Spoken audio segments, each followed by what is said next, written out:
excited to meet you, and come out of the LinkedIn social media world. So, Likewise. No, it's great to meet you. It's great to be connected, and I just love everything you're doing. I in Savannah, and seeing a woman in leadership in the South is always wonderful. So, well, good job. equally. And thank you so much. Thank you so much. And I'm so excited about your memoir. I cannot wait to dive into this conversation. And I mean, congrats. That is Thank you. no easy feat. Writing a memoir, publishing a memoir, and it's out in the world. What is the day? December 2nd. It's Yeah, pretty exciting. soon. Yeah, very excited. Play. So Very soon. congratulations. Thank you. Um, so if we may, I just want to dive in. So you have built a remarkable career in film and television production, and now as vice president of East Coast production at Warner Brothers. And so, can you talk a little bit about what inspired you to share this very personal story now? This story has been with me my whole life. I've lived it my entire life.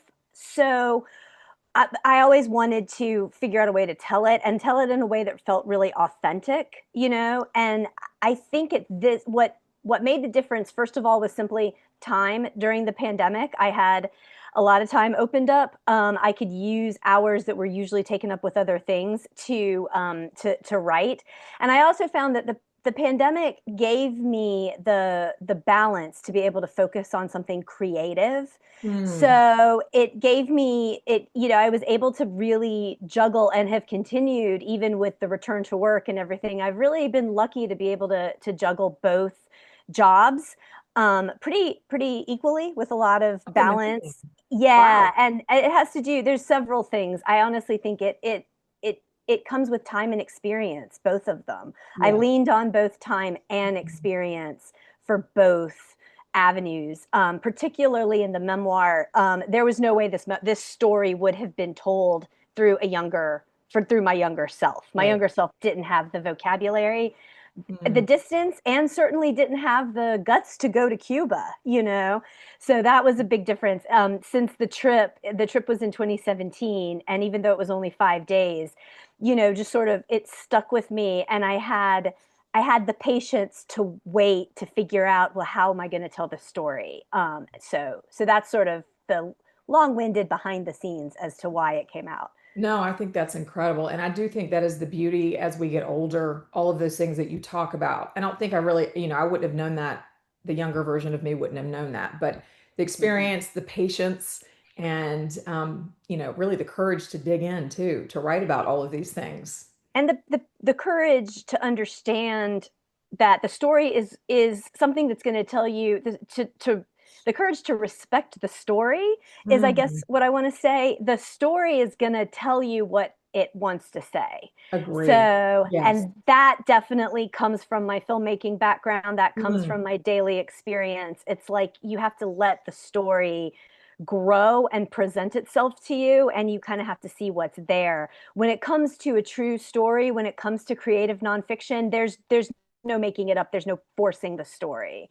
You have to see what how it wants to present itself. So 100%. It took me a long time, but I finally figured out after the book was out, my book was out in the world, I realized it was its own thing. It it's wasn't its own me. person You feel like it's your almost. own identity as you're writing it, or I did. I don't want to Mm-hmm. speak for you, but once it came out, I thought this actually it has its own energy around it. It has Mm-hmm. its own life, and there's Mm-hmm. a lot of beauty in that in my experience. So you have Absolutely. far more wisdom than I did when mine came out. So that's wonderful. I think that's amazing. Well, congratulations to you. I mean, it's courage. It's no matter what. Congratulations to you for getting your story out there. That's the most important thing I tell people, particularly women. It's like just Mhm. be patient and get it out there. It's an act of bravery, but it's worth it. Yes, yes, it is. Well, in speaking of that, I guess you've already referenced this. I will ask the question anyway, but you describe the book as part travel adventure, part ghost story, which I love, and part memoir. So, this is slightly different in that, how did you find the courage to merge those threads into one narrative? That's an interesting combination. It's That's a great question, and I'm glad to answer it because it's a very important part of the memoir, particularly the ghost story part. I Yeah, I had a few photos. My mother's family comes from Cuba. I had some photos. I had some stories. My One of my aunts is very good about keeping up with sort of the family history. There's Mhm. an incredibly rich, well documented family history on both my grandmother and my grandfather's sides of the family Mhm. in Cuba. So I sort of put all of that aside. This wasn't sort of a genealogy research trip for me. This was, I want to go to Cuba. This is a place that has fascinated and confused me my whole life. And Mhm. I want to see it for myself and experience it. And from the minute I stepped foot in Cuba, I felt a deep connection, Mhm. and I felt it and I could experience it in a sensory way. The first thing I said, which is the first line of the book, is I turned to my husband and I said, "The airport, this place smells familiar." And we were in the airport, and he was like, "The airport?" you know? And there were, within, I'd say, probably our first 2 hours, just getting through the airport, getting our currency exchanged, getting to our Airbnb, figuring out the taxi. Um, just in those first few hours in Cuba, I was seeing things that looked familiar, that Mhm. sounded, I was hearing sounds, I was hearing Spanish, and I was connecting with it. It wasn't sort of like now in my life in New York, I live in a huge Latin American community, and I'm around it all the time and it just sort of goes by. There I was like eavesdropping is where the car is parked and the windows are down. I hear this couple Mhm. talking, fighting. They're talking about lunch. So it was very much like the place suddenly felt like I felt like I was getting connections to my memories, things that I recognize, simple things like the way the windows opened at our Airbnb reminded me of the windows at my grandparents' house, and so that's where the ghost story kind of comes into play. There was something extra sensory going on, and then Amazing. That's amazing. it Yeah. was, and it made me really want to later tell people. I felt like I had to go with all this research, and all of this information, and I felt like it had to become like a real project. But when I kind of put all of that aside and was like, let me just go see what happens, that adventure, just showing up and seeing what happens, that created the richest experience for me, both in terms of connecting to Cuba, connecting to my heritage, Mm. because it brought up so many things that I just remembered. It reactivated memories that I had honestly forgotten, Wow. That's and powerful. That's it was powerful. it was amazing. It was an amazing experience. I mean, we were walking down the street the very first morning we were there, and I found one of my family's ancestral homes simply by looking both ways to cross the street. Wow. I recognized the house from paintings and photographs and No, I images have that I had seen. chills when you say that. Wow. Yeah, and there's a photo that I had taken. The house has a gate around it. It's Mhm. the property of the British government now. So the Mm. guard was lovely, but clearly it's like you're not letting people in. Right. Right. We took, it didn't matter to me. We took photos through the gate, and Mhm. in my photo, right at the front of the house, it has a circular driveway. There's an orb, like a ghostly round smoky face that appears in my photo, and my husband was taking the same photo right next to me, and his photo doesn't have it. So, and Wow. I'm not much of a ghost person, but I was like, okay, no, this This is is like something. my great great grandmother saying hi. Exactly. That's Right. exactly what I thought it was. I was like, this is my great great grandmother coming out being like, wait, she's ours, That's So, incredible. That's yeah. incredible. And I love the idea that it brought up, you had old memories resurface because Yes. the power of smell and it's so strong. It's so strong, or music, or whatever it is. And I think it's always fascinating too when you grow up with things that are just normal to you and you don't necessarily think about where they originated. Like the windows. Who would ever think that the windows in your grandparents' house would be, like the ones from home for them. So Exactly, exactly. It that's was a lot of, and the sense, and it was sort of those lesser known senses. It yeah, was the way the food tasted, the things that I could smell, even though it's so incredibly different in Cuba. right, So right. it was different, but there was so much familiarity coming through that I was like, you can't tell me to ignore this or brush this aside. This is very powerful and something that really stuck with me. So just to connect to our earlier question, that was also Yes. something that was very important for me to put into the book, to talk about those sensory details, to talk about that particular experience, because I think it's universal. I think a lot of people experience memories through their senses, through smells and sounds. And I was like, this is what carried me into a whole new sense of what Cuba was and who I am as Cuban American. That's absolutely incredible. It really is. Well, you've addressed this now, so because this was very early on, you found this home, right? Your family's home. Yes, it was Because early I was on. the because I was going to say, when did you realize this was more than a vacation? But it sounds like it was it was pretty early on. Instantly, I would say, Yes, as yes. soon as they opened the door to the airplane. You're So like, I'm home. yeah. Yeah, that's an amazing thing to connect to a place like that. So in the bit and the little bit of yours writing that I have read, it's so beautiful and it's so Thank you. visceral, and it takes me right where you are. And I've read, of course, the excerpt from the book about Cuba, but then I've also read some of your other writing in your newsletter blog. Yes. It's wonderful, and even if there are places I haven't traveled, they take me there as well.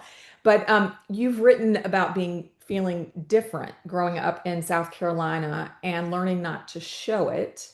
So I'd love to know, how did that shape you, the way you navigated your early career in entertainment? Oh, that's a great question, because moving from South Carolina to New York was a very deliberate choice. I wanted to study film and television. New Hmm. York was the place to do that. At least for me, I wanted to get onto a big a big stage and do and connect to sort of the industry where it lives and thrives, and Hmm. also get a sense of the global industry too. I wanted to travel, Hmm. and not just travel for film and television, but travel personally. Hmm. And I told my mom when I was deciding on colleges, I said, well, I'm going to go to New York because from New York, I can get anywhere in the world, Hmm. you know? And so early on, what was in my early career, what was great about it was I felt like everything was on me in the best way.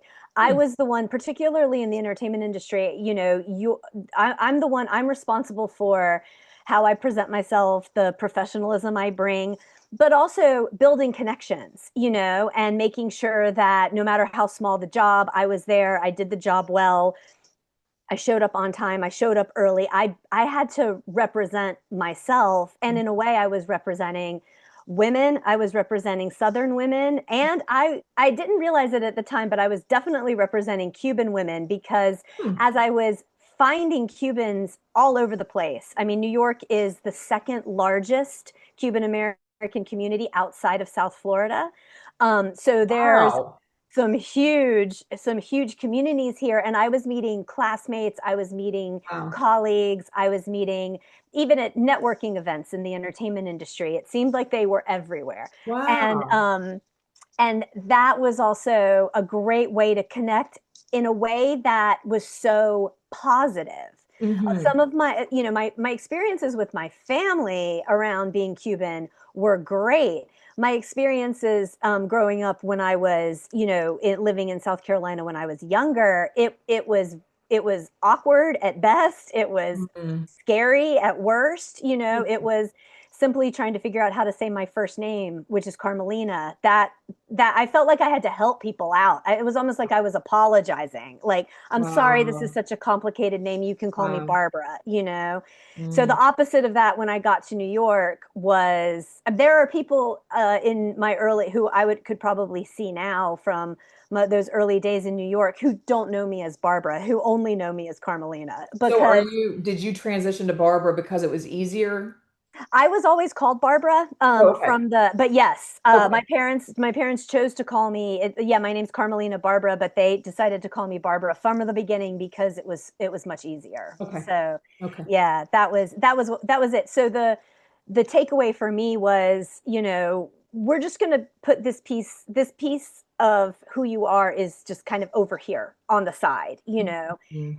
And in moving to New York and moving into my early career, because Cubans are so artistic, I was meeting and connecting with Cubans in school and outside of school, and just finding that, you know, the minute a lot of times it was again a mystical connection. You know, it would take a few minutes to figure out, oh, you know, you have family from Cuba, so do I, and how we connect. But it was an instant bond and Mhm. connection, which is so valuable in an artistic field.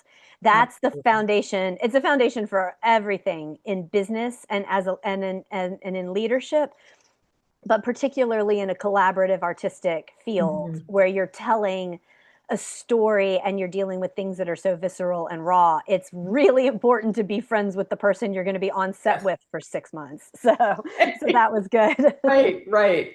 Yeah. Yeah. And that's so interesting because you weren't anticipating those connections. That isn't that Not at all. And incredible? you know, and I saw a lot of people, you know, a lot of my classmates come at it in sort of a almost antagonistic way.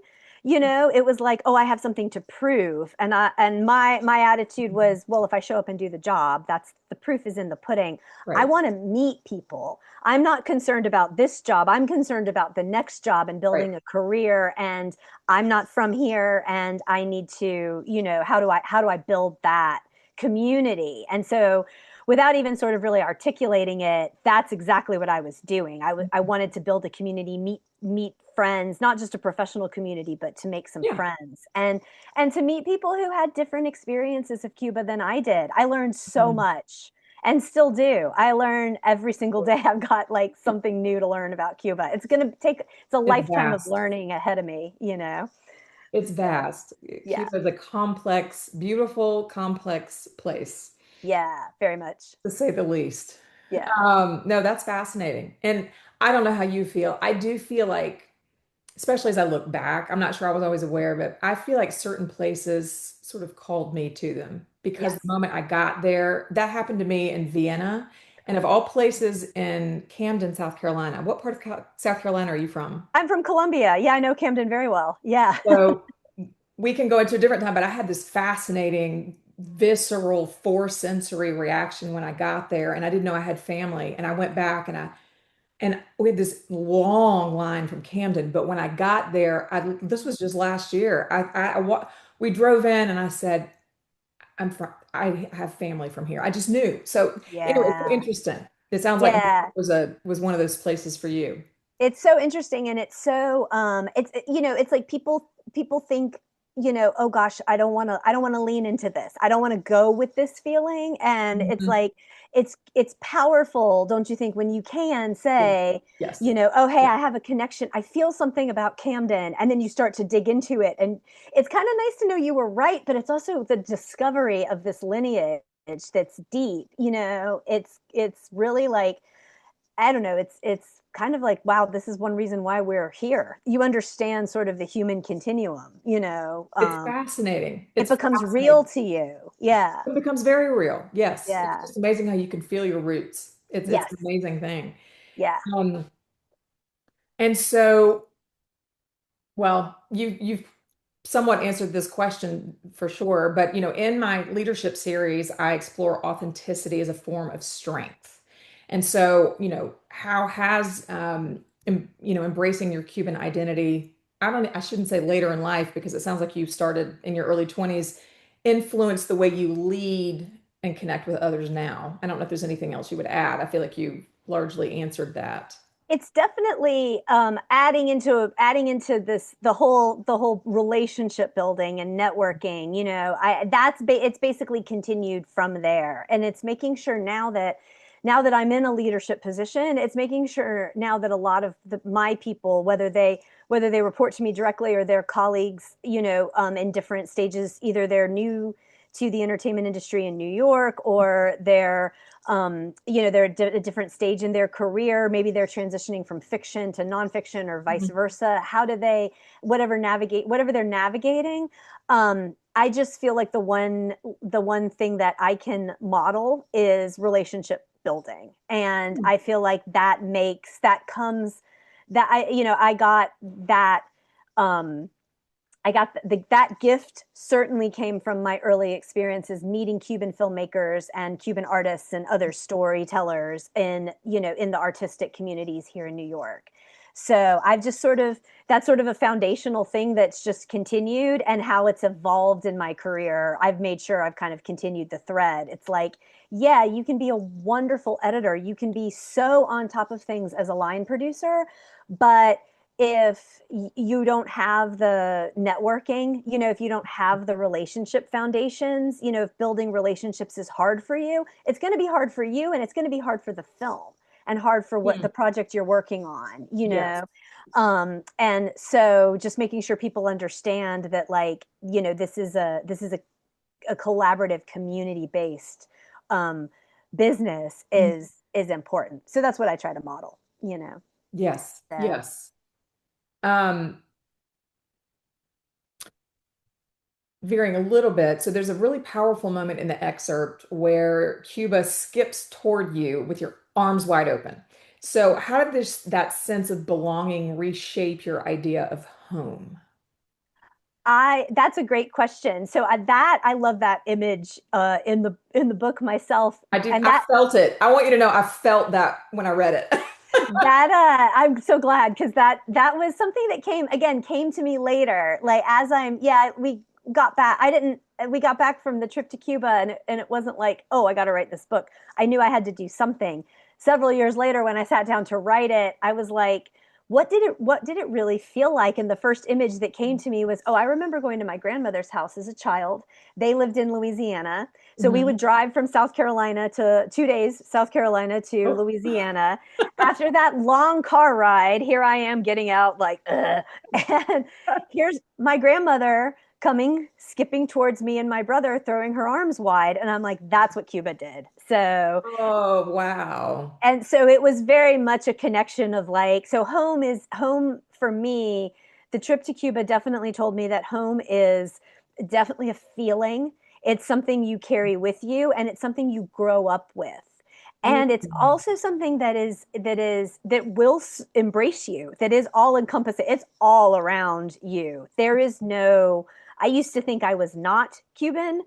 It was just, I was always Cuban. I just had to sort of, you know, I love sort of, that. yeah, it's like people realizing, I don't know, it's like people realizing, oh, I guess my hair really is brown, you Mhm. know. Like, I'm Right. not quite sure how to explain it. It's like, how did I miss Mhm.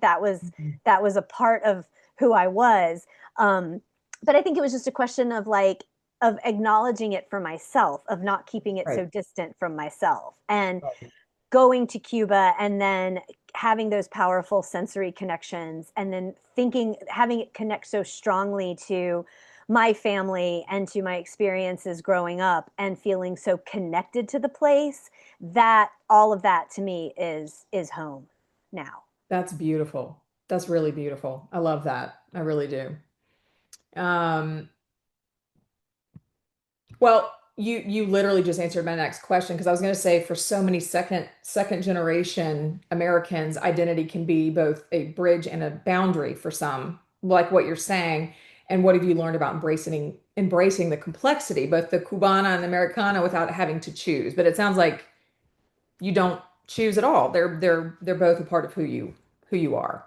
Exactly, and I think that was also something I was really hoping to get across in the book, is that, you know, I'm not trying to suddenly turn myself into something else, you know? Right. And I'm not shy around other Cubans or other Hispanics. You know, when I say I don't speak Spanish, I really mean it. I'll give you the you'll know in 2 seconds, you know. The difference is when as the difference is in their response, you know, and I know that they see when and I always experience this from other Latinos and other Hispanics. It's like when I say I don't speak Spanish, they say that, you know, they make a joke of it, that they let me know they understand, you know, and they let me know they're glad I'm here anyway. They don't care that the pronunciation is a little weird. They're glad I try. You know, it's like Absolutely. I feel welcomed into the community. So that's how, you know, they're and they also tend to share with me their insecurities. I think if you know, if you're growing up in the United States, I think everyone carries some sort of multicultural almost dissonance, you know.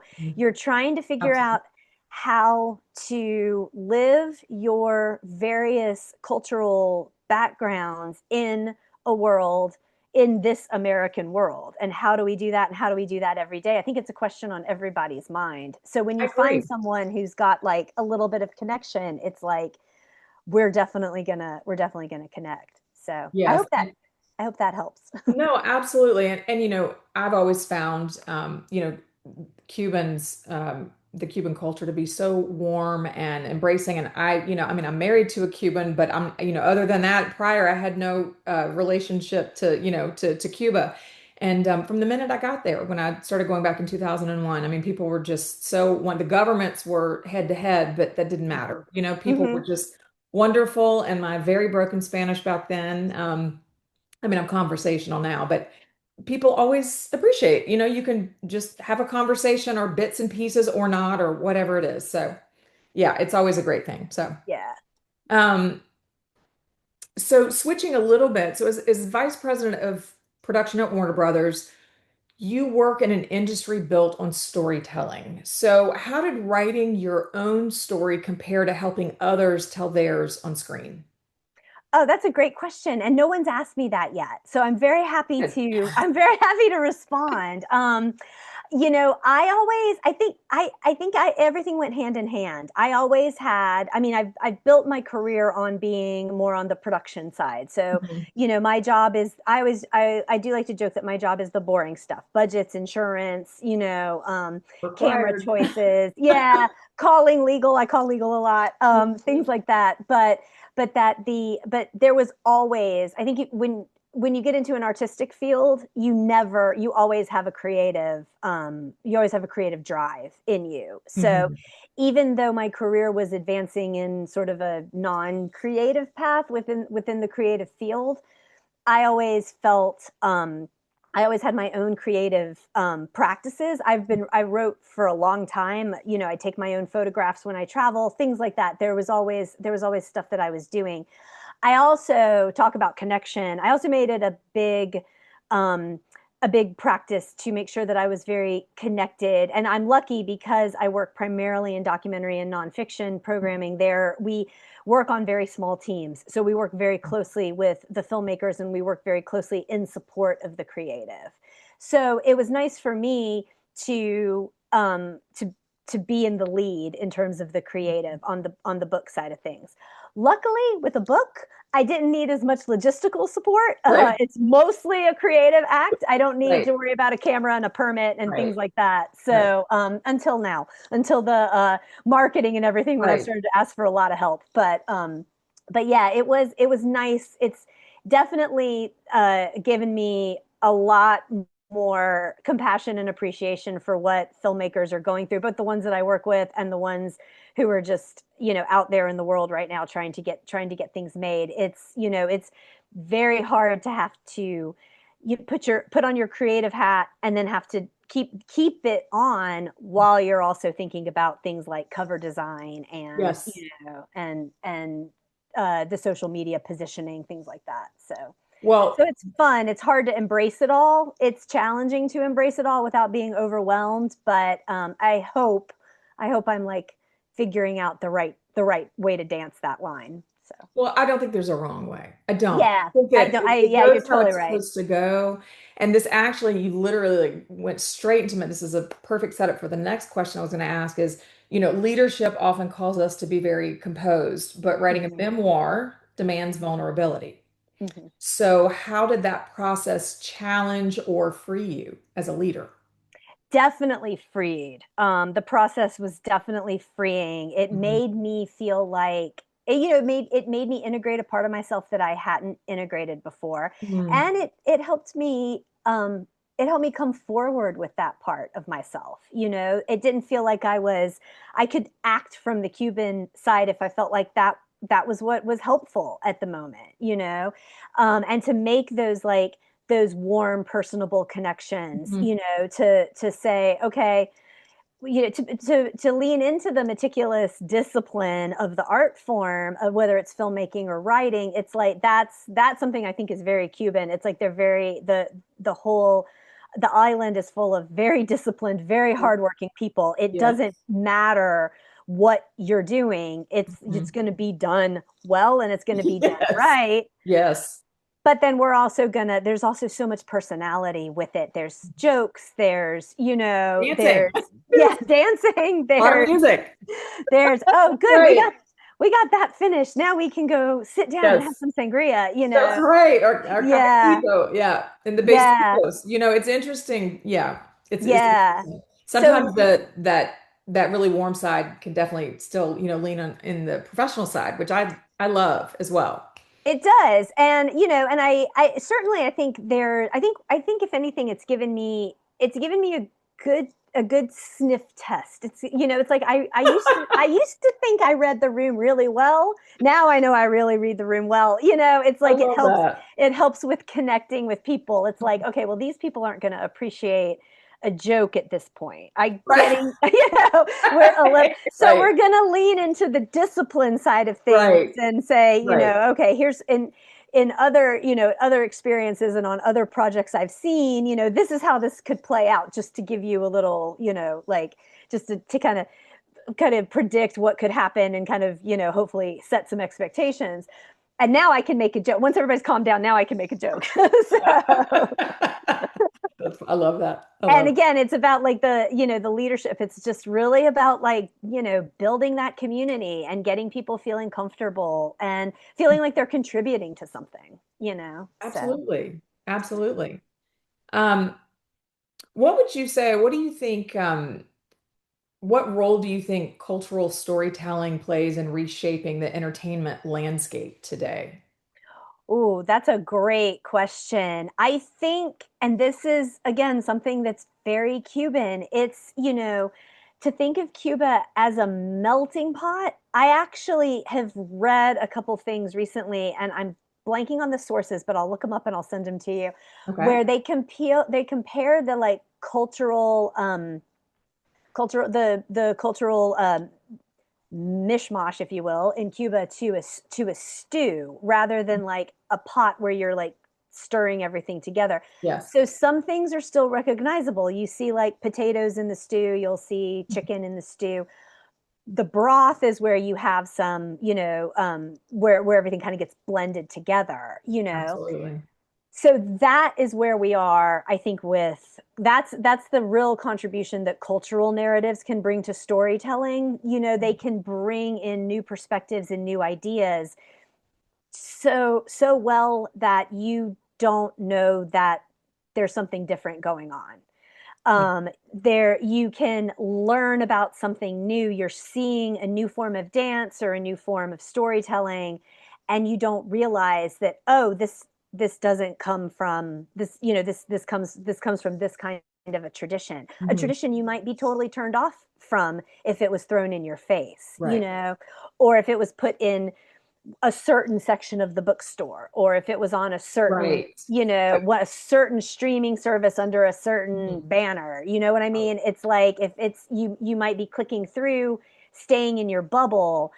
But I think storytelling has a way to weave in cultural narratives and cultural experiences in a way that feels very comforting, like a stew, and feels Yes. very, I like that very analogy. warm, Yes. and inviting, and makes you curious and interested, and not sort of like put off, oh, I don't think I'm going to like that, I or oh, don't I know don't know if what that that's for is. me. I don't know Right. what that is. Right. Exactly. Careful. Yes. Exactly. Yeah. I like Yeah. that. That's really interesting. Yeah. Um, so you describe Cuba as both foreign and familiar, almost like a mirror. Yeah. And what did it teach you about listening to your intuition or trusting the unseen? Oh, another great question, Melanie. Such good questions. This is so fun. It's fun. It felt like I graduated from the school of intuition when we got back from Wow. Cuba. It was like you have to. I felt like I had seen undeniable proof that I had to trust my feelings. I had to trust my gut. Hmm. I had told myself I had felt the pull for so long to go to Cuba. And I finally was just like, that's it. We're going for 5 days. Book the flight, book the Airbnb. We're going. That's it. It's only 5 days. You'll live. It'll be fine. We'll get some shots. Like, what's the worst that could happen? You show up there and you bumble around, and hopefully you'll eat some good food and hear some good music and sit on a beach and see some incredible architecture and come home. And that is absolutely, obviously not what happened. Right. But it definitely made it that the trip to Cuba and writing the book absolutely solidified for me. Oh, you must follow your gut. You Hmm. must see where it leads you, particularly if it feels like something you just can't put down. If it's bothering you for years, you Yes. have to do that. That's sort of a very minor theme in the book, but Hmm. I that's can't why wait I'm to really read the glad you. book. I can't wait to read the book. I have it. I ordered it months ago, so I Oh, can't good. wait I to get know. it. Yay. Thank you. I'm so excited. Yay. Um, and what do you hope readers, especially those who've ever felt in between worlds, take away from A Little Piece of Cuba? I think that the best experience I've had from people who have read the book come when they tell me their story. They Mm, tell me yeah. about a Yes. grandmother Yes. who spoke Polish and would only say nasty things in Polish, or they would tell me about. I had a friend at the gym who told me about she was looking for this recipe that her mother used to make. Her mother was Sri Lankan, even though she grew up in the United States and on the West Coast. And she keeps asking her mother, where's the recipe? And she's like, what do you mean recipe? It's like, next time you cook it, can you just write it What are down? your recipes? No, I cannot. It's like She that in Cuba. makes this dish all the time, and she's like, well, next time you make it, could you just like write down? No, I can't do Just a that. little of this, little of that, and Little of yeah. this, little of that, and then it looks right. So when I hear those experiences, I know the book's found its audience. So I hope those kinds of experiences continue. And I hope, like I just said, I hope people, when they feel an urge to follow something, or when they have questions about their heritage or their culture or where they're from, and it doesn't have to be a faraway land. Like your Right. story from Camden is Yes, amazing, it you is. know, and it's like there's Camden's a beautiful little town, and to think that it brought up such a rich experience for you. I think that's Yes. exactly what I hope people will take away from the book. It's like that I could be walking down any street anywhere and suddenly feel like you feel a sense of belonging and a sense Yes. of home. Yes. And I Yeah. think we could all use that. Yeah, I I think think we need everybody can use that today. All around. everybody needs so much more connection and and home. Everybody needs to find their home and live in it for a bit. Yes. Amen. So Amen. Um, so for women leaders navigating identity, culture, and career, what advice would you give about honoring their whole story? my advice is just that: honor your whole story and understand a part of honoring the story is respecting yourself as a professional. I mean, I think of the women leaders that I know, it's like everyone comes from wonderful backgrounds, strong education. We're lucky, Mhm. that these things are available to us. Yes. And I mean, I've seen women older than me and women younger than me. It's like, in all different kinds of professions within the entertainment industry and outside of it. It's like these are very educated, very smart people. And so you will understand how to present yourself and how to use, the different parts of yourself to inform how you lead, how you show up, and how you get your work done. um, and the great disservice is not exploring that, because it becomes such a rich treasure trove that you can mine at any point. To, feeling a little stagnant, maybe leaning into publishing some articles, leaning into that culture, um, changes your perspective and gets you fired back up, things like that. I think it's really just like understanding yourself at any moment, as in a whole, as the whole picture. Then you can really decide, okay, how do I want to show up, and how do I want to appear, and what's the best way to do this. Mhm. um I think it just makes it's a real superpower.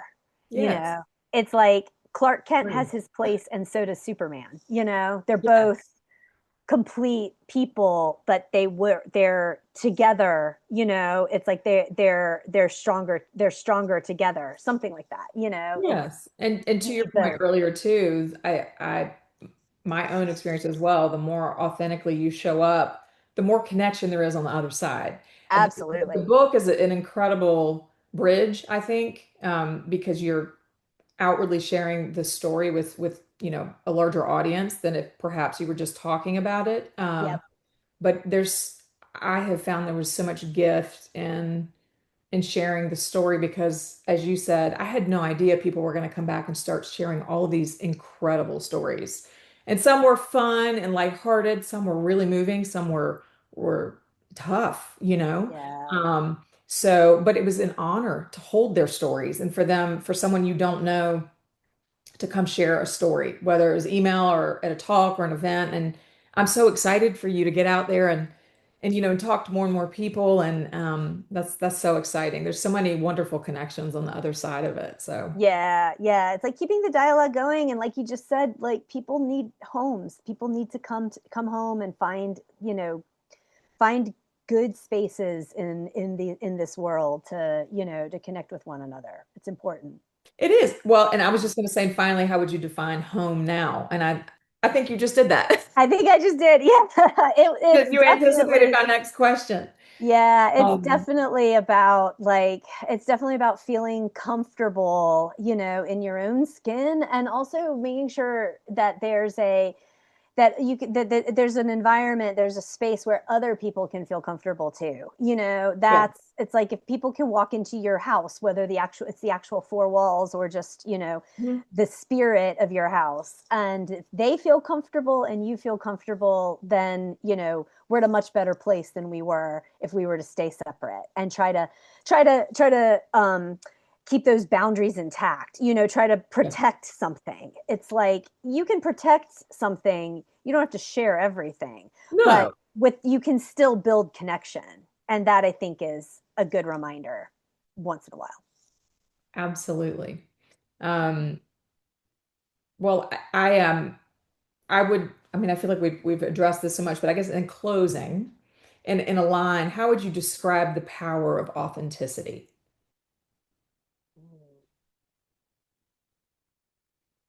I think the power of authenticity is the power to break down boundaries, both inside and outside. Oh, that's beautiful. I'm Yeah. so glad I asked that question. That's beautiful. I love I'm that. so and I'm so glad we had the whole conversation kind of led me to that. I think if you'd asked that first, I would have been Mhm. like dirt, I don't know. So You did. That was beautiful. That was I think it's perfect. the whole interaction we've had has really led me to that. So thank you, Melanie. That was great.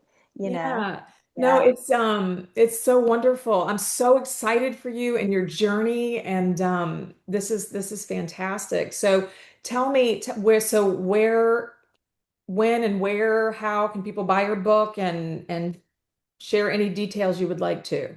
Sure. Yeah, the book is called A Little Piece of Cuba, A Journey to Become Cubana-Americana, and it comes out on December the 2nd from She Writes Press, and it is available for pre-order through all of the big retailers, Amazon, Barnes& and Noble, Walmart, and I also have had some wonderful experiences with local bookshops, both local to me and also nationwide, who are going to be carrying it. So there you can ask at your local bookstore, Okay. order through bookshop.org. And then I have a list on my website. My website is barbaracaverauthor.com. So Okay. I have a list of events where I'm going to be in December, and a few events in January and February, where I'm going to be in person signing books and mostly meeting people. And one of the events includes something called a sip and shop. So I'm like, yes, let's sip some wine and you guys shop, and I will, Hang. I'm yeah, here for questions. I'm here to hang. I'll So make sure to include your website. Are you coming south for any of these? Are they all north, or where are the yes, signings? I'll be in Columbia December 11th, at All Good Books in Five Points. And then, yeah, I'm hoping to get back because this is just, I'm like, I grew up in South Carolina, and I do have family in Savannah. So this, Dude, I do. This will be wow. the first of several visits back to South North Carolina, and definitely I need to get to Georgia to do Well, an event. well, if I can help you with any kind of book signing or anything, let me know. Oh, okay, great. Yeah, I'll And we can, I definitely. mean, seriously, I'm happy to, we can talk about that otherwise, but Yeah, that would be I didn't great. know you I'll had take you up family on it. here. That's amazing. It's Okay. my dad. Yeah, it's mostly my dad's side of the family, but they're very excited about the book too. Oh, So good, good, yeah, the good. non-Cuban side, but yeah, they're a lot of fun. So Wonderful. yeah. Thank you so much. This Oh, has been thank you so so much. fantastic. This has been great. I really appreciate this. This is like my all my favorite topics: women, leadership, the Good. South, Cuba. It's great. It's been That's really wonderful. No, it's wonderful. it's fantastic. This was a really, really great conversation. So Yeah, thank you definitely. so much. And I will share all of your information and just tell everybody they need to run out and grab your book. So I I can't wait love to it. read it. I I love cannot it. wait to read it. So I it'll be can't my holiday wait for you to book. read it. Yeah, definitely. It's Holiday break great. book. Great for holiday gifts. And after you read Yes. it, if you feel compelled, an Amazon review would be really Oh, helpful. no, no, hands down. I absolutely, I understand that. So, all right. Well, Yeah. best of luck. Thank you. Thank you. Congratulations. I look forward to meeting you in person one day Yes, and signing that book in person. yes, So, yes, yes. yeah, Absolutely. Okay. that'll Well, be you have great. a great day. You too. Thanks, Melanie. Bye Okay. bye. Bye-bye.